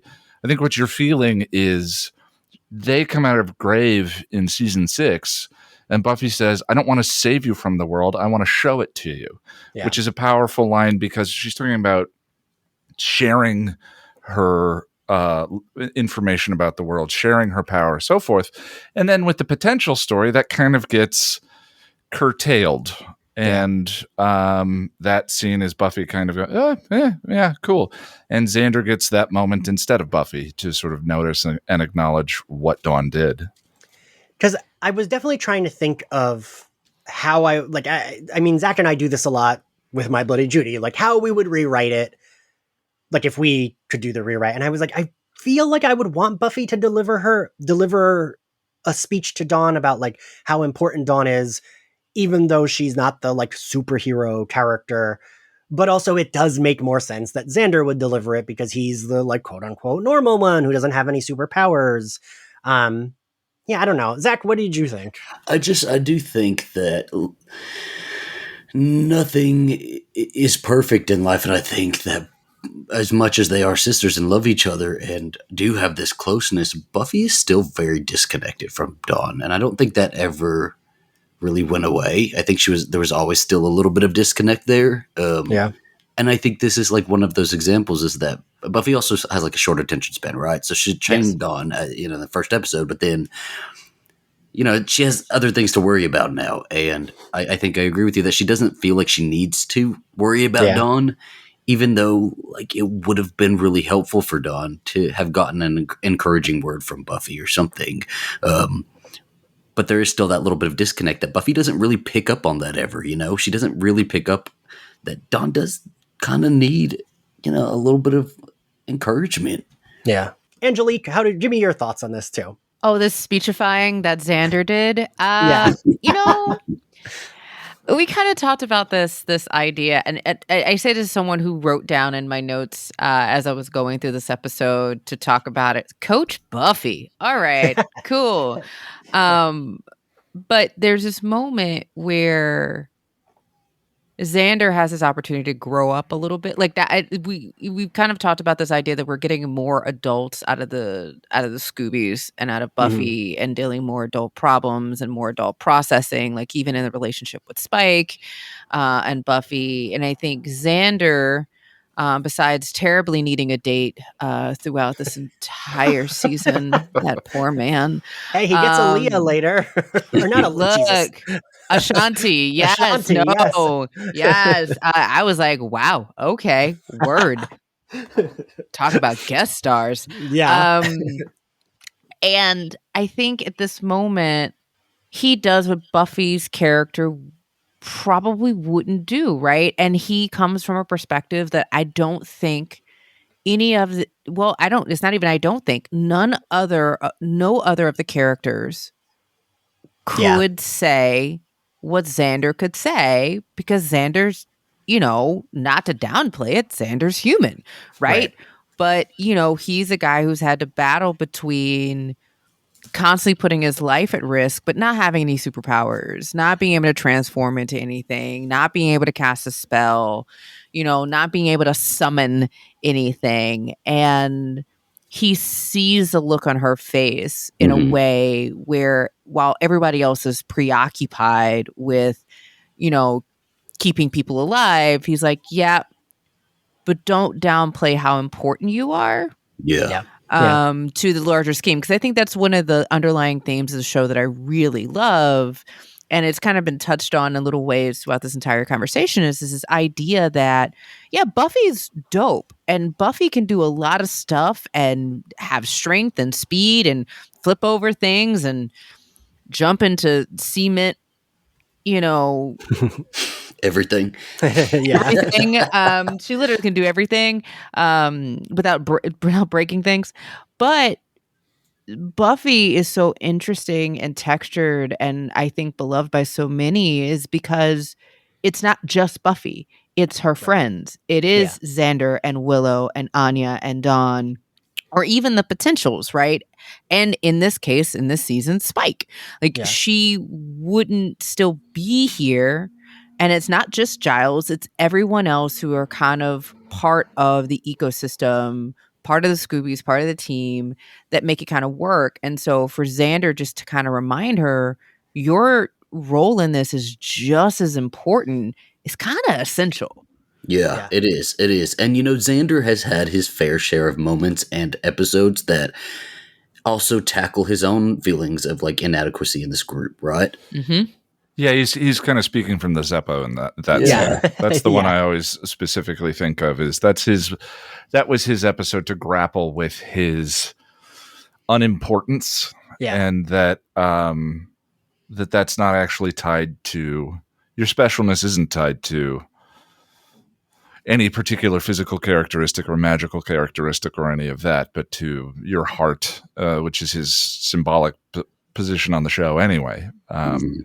But yeah, I definitely get Zeppo vibes when he's talking to her. Do you think Andrew's around the corner listening to this and applying it to himself? He's like, yes, I am important. I am taking special. notes and crying. I'm special too. Absolutely. It's a wonderful speech. I know it's a fan favorite. I actually hate when Ian, you talked about your Kennedy position. I admire that. Anyone who comes when I do group stuff. And someone comes along defending Riley, I love that. I want that experience. I want that other opinion because I don't enjoy having a negative experience of a character or a show or whatever. I want joy. I want to have that fun. So I'm always looking for that. But I wish that the speech stopped with what Xander said. Okay. Everything Xander says is marvelous. It's wonderful. It's very kind. It reminds me of the scene in The Freshman when Buffy is faltering and she runs into Xander in the bar and Xander says, "You're my hero." Yeah. He's the heart. He's the one who can bolster everyone up and help people find their strength. And I love that aspect to his character. But when the moment she says, "Maybe that's your power, you see things," I laughed. I die a little bit inside because that has not aged particularly well. I mean, I don't know if you want to go down the Xander route. I do not. Yeah, I don't either. I don't enjoy that aspect of things. But it's one of the areas we talked about when things age and some things that were progressive at the time are not necessarily now, but we can look back and acknowledge them and so forth. And there are aspects of Xander I really love. A lot of the things that are an issue now are ways that are just weren't acknowledged on the show while it was airing. Things he said, inappropriate jokes, things he wasn't taken to task for, held responsible for, whatever. And so him being a seer, I mean, even something as simple as the lie, him telling Buffy that Willow said kick his ass so that Buffy would go kill Angel, already breaks that for me. If she had said anything else about heart or strength or anything else, I would really love that speech. But it's just such a I don't like it. We just need that eye patch foreshadowing, man. That's it. I don't like negativity, including my own. I'm going to shut up. No, but I mean, Zach's right. I really feel like they had to add that seer in so that, in 4 or 5 episodes when Caleb pokes his eyeball out, Caleb can say, they say you see everything. Well, here you go. I'm going to poke your eye out. And I do. Is that the reason that exists? I mean, even if they said you can see people's strength, right. Like something that actually referenced the thing that Xander's really good at on the show. Or there's something in your eyes, Xander. Cut episode, created by. When she comes back in Dead Man's Party, when she comes back from LA, the first thing she says to Xander when she picks up the steak is, this is all she's standing over him and says, don't you know not to play with these? You could lose an eye. Like there are hints of Xander's eye thing all the way back. It just is that, and maybe it's just because I'm tired of fans telling me about that. I don't know exactly what it is, but Oh, you mean you don't love that when people tell you about the thing that that's not your favorite thing on the internet? But so I will say and again, I don't want to go down this road, but like even what you said, like Xander gives that really good speech in The Freshman and then immediately undercuts it with like, sometimes I think about what Buffy does alone at night. And it's like, what is Buffy wearing? Yeah. And it's like, you gave a good speech. And then... but I mean, the writing excuses him in certain ways. Mm-hmm. Like there's the bit in Restless where he makes a masturbation joke inside of Willow's dream. Right. Willow has wandered out of the shot. It's her dream. Her perspective has moved on. And it's a great masturbation joke. I'm not saying it's not funny. I'm just saying like just little bits and pieces like that build up over the course of the series. Yeah. And now for a quick break. Folks, do you love movies? The good ones? Even the bad ones everyone told you not to like?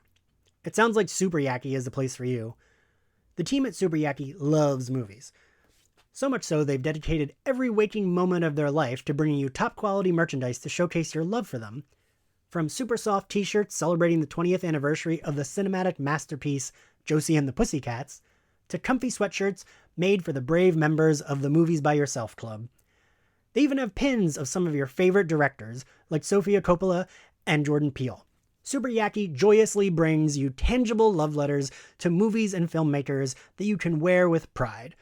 Plus, the team at Super Yaki screen prints all their apparel using eco-friendly, 100% water-based inks, and ships with compostable poly mailers for an environmentally friendly alternative to online shopping.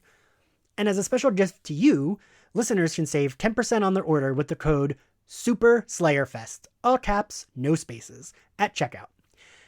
If the spirit moves you, find them at superyaki.com. Let's watch more movies, y'all.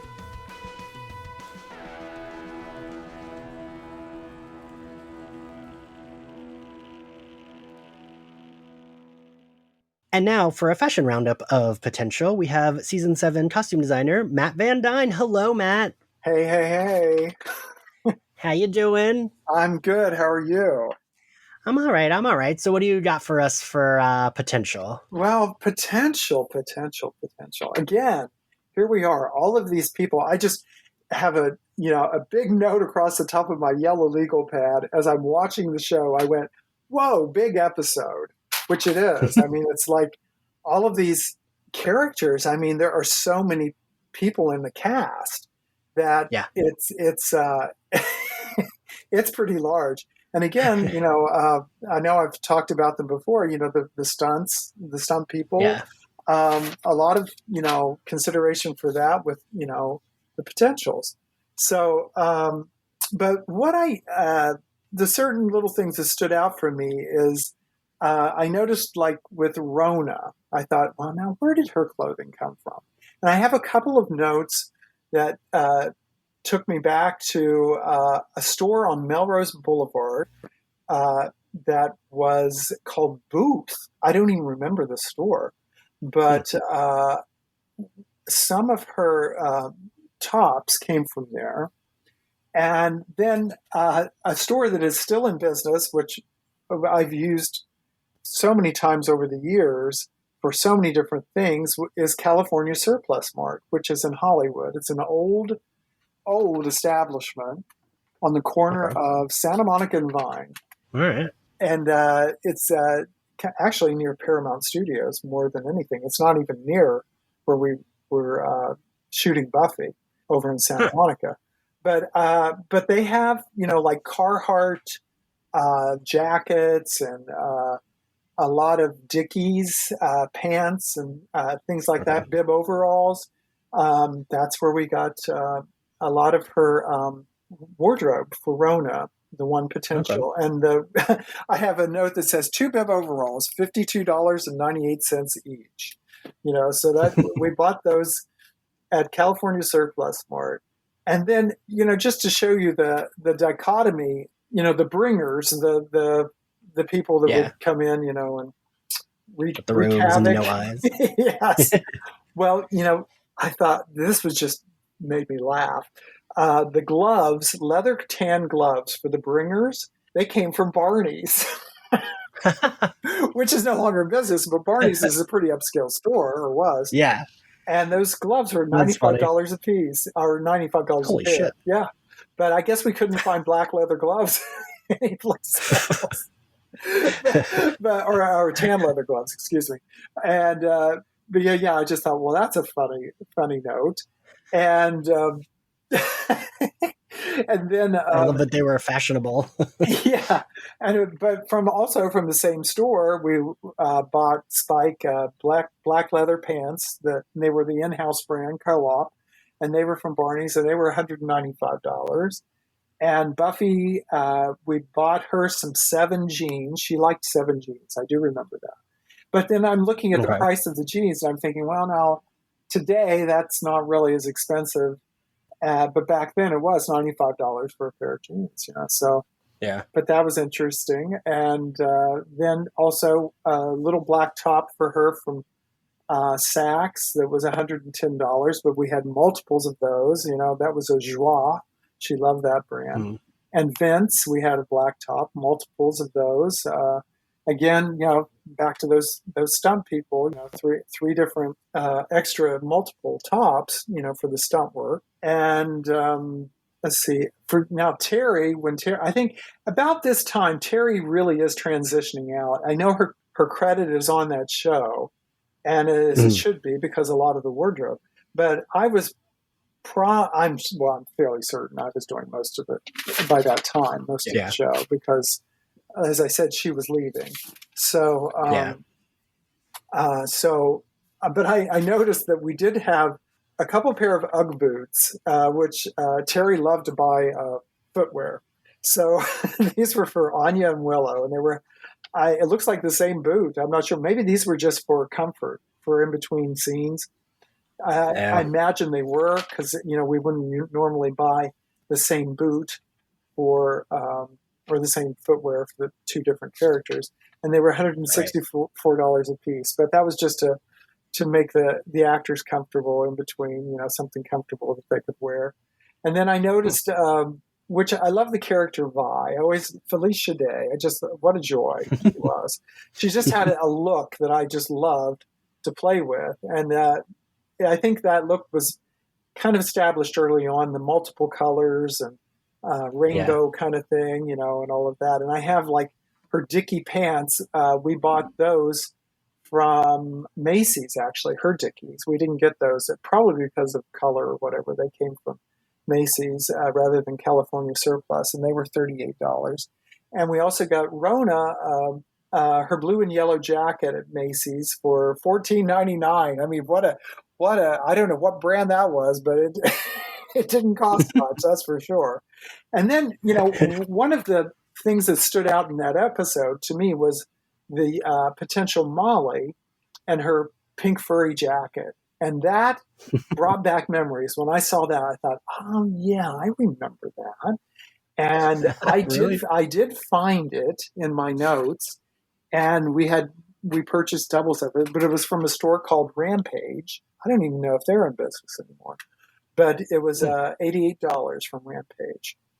And then the other potentials, I thought, poor Amanda, I can't find any notes of where her wardrobe came from. But I think it was just like, but some of it did come from Nordstrom. I did find some of it. You know, it was pretty, you know, nondescript, as I recall. You know, her look, because of the tone of her character, you know, was kind of like, you know, she kind of surprises you, you know, that she has this in her, because her look should reflect the opposite, that you wouldn't think that this girl would, you know, be able to fight the way she does, you know. So that was, you know, kind of the reverse of her look, you know, was that she was, you know, very plain looking and yet, you know, very aggressively, you know, geared to fight.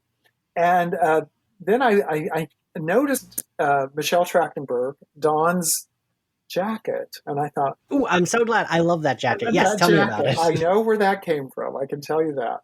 That is a Marc Jacobs, because Michelle loved Marc Jacobs.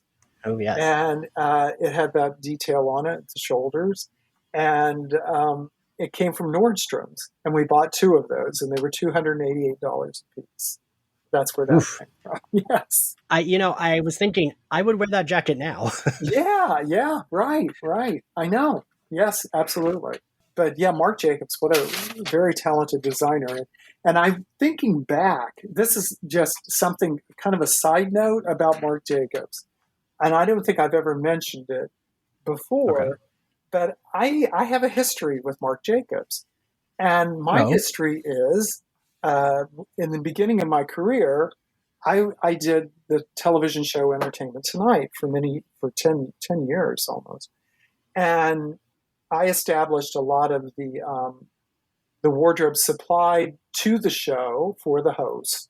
And that was kind of an unusual thing at the time, you know, that we had full seasons of clothing from fashion houses. And one of the fashion houses for the men was later on was Perry Ellis. Now that's where Marc Jacobs was. About the time I began pulling and buying from them in New York, I'm thinking back, I'm sure I dealt with him several times. Oh yeah. Yeah, because that's funny. That was at the beginning, probably the beginning of his career, I guess, you know. So when we were youngsters, you know, we were all, you know, somehow, you know, it all crisscrossed somehow. I think, you know, in the final, you know, if they ever do the life story, you know, or maybe when you die, maybe there's a video of something that the gods put together, and they'll go, see, you met this person back there, your paths crossed, it was all meant to be. But I think of that sometimes when I go through these shows and I go, oh yeah, I know this person from that show, and we met, we met, you know, many years before that on this show, or, you know, I met them, you know, as I said, like with Marc Jacobs, you know, in a showroom in New York. You know, many times I would travel to New York and buy clothing, you know, from. That's funny. From there. So yeah, interesting though, isn't it? Yeah, like how we just kind of, you know, our paths cross.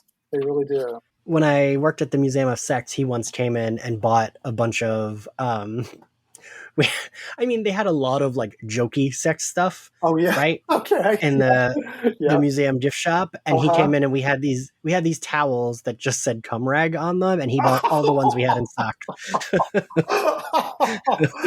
He happened to be walking by. He saw them in the window, came in, asked how many we had, and was like, I'll take all of them. How many do you have?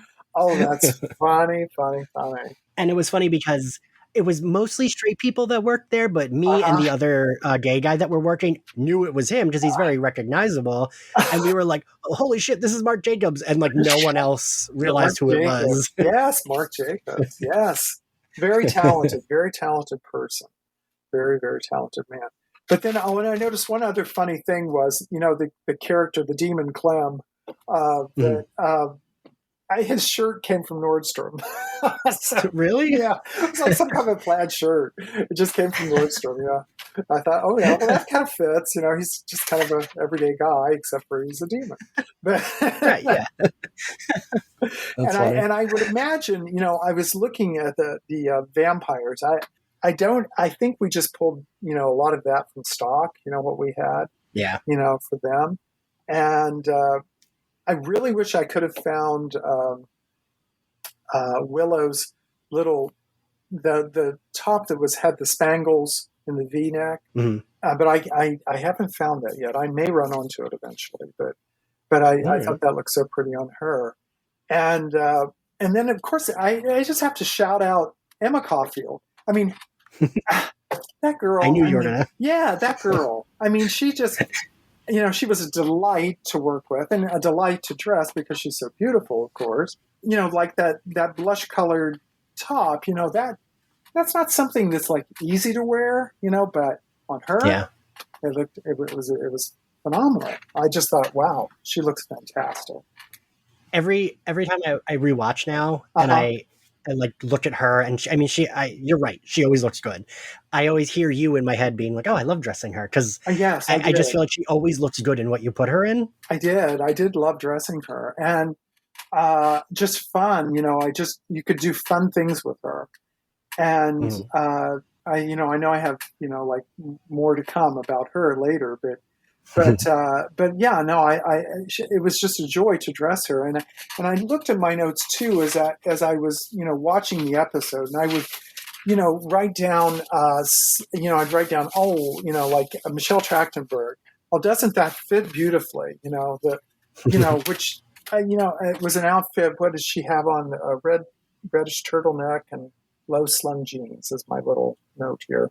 But I just thought, oh, look at the fit. Just, that little body. She just looks so beautiful. And then Sarah, the same thing. I mean, again, Sarah, I've been so fortunate. I know I mentioned Entertainment Tonight before, but I have dressed some really beautiful women in my career. And I've been so fortunate to have not just beautiful, but it's the way they wear clothes. And Sarah not only wears clothes so beautifully, I just thought it was just so easy for me to dress her, but also she just photographs so beautifully, I think, just so interesting, she is certainly beautiful, but in just so many interesting ways to me, just the way she wears her clothes, her presence.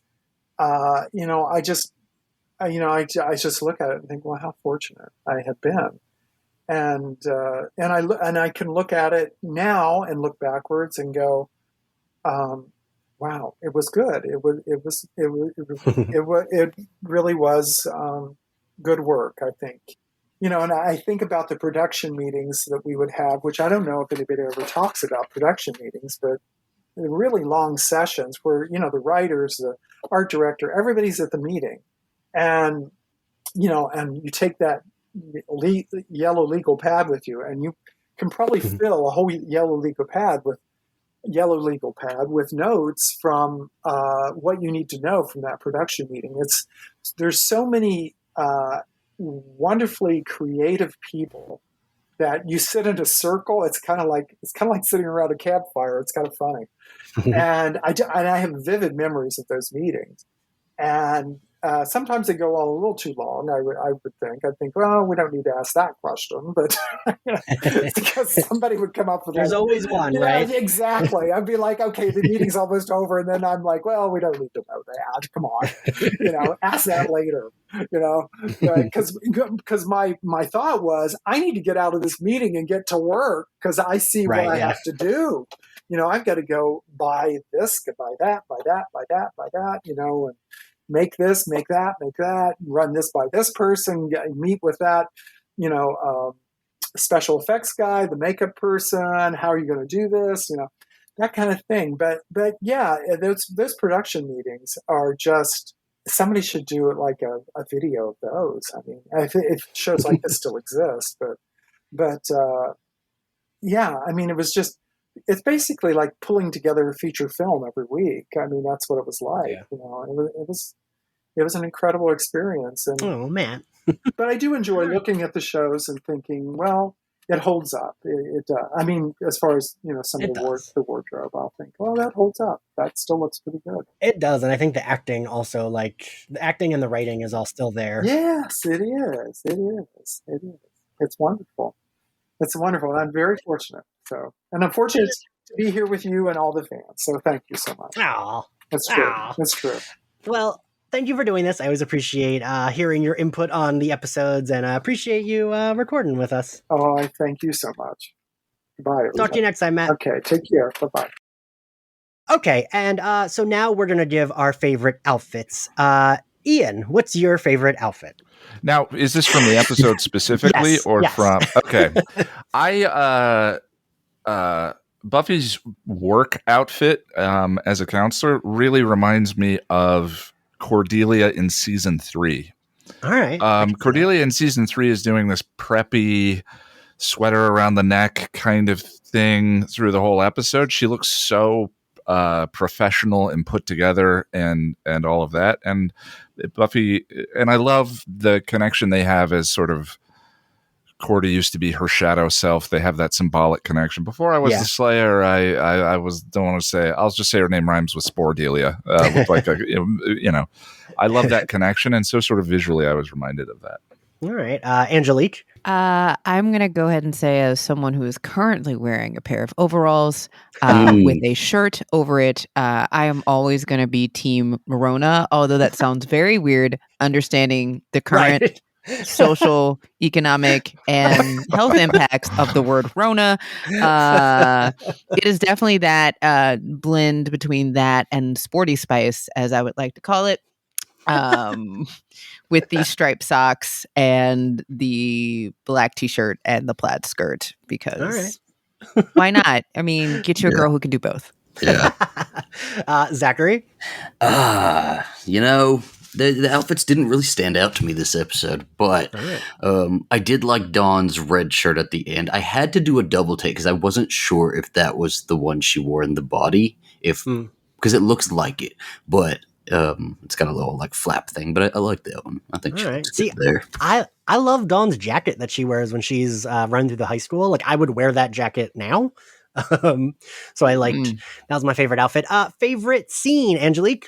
I gotta say, as a person who loves vampires so much and a big Anne Rice fan, it was when they go into the nest and they close that door on them. I was like, yep, this is perfection.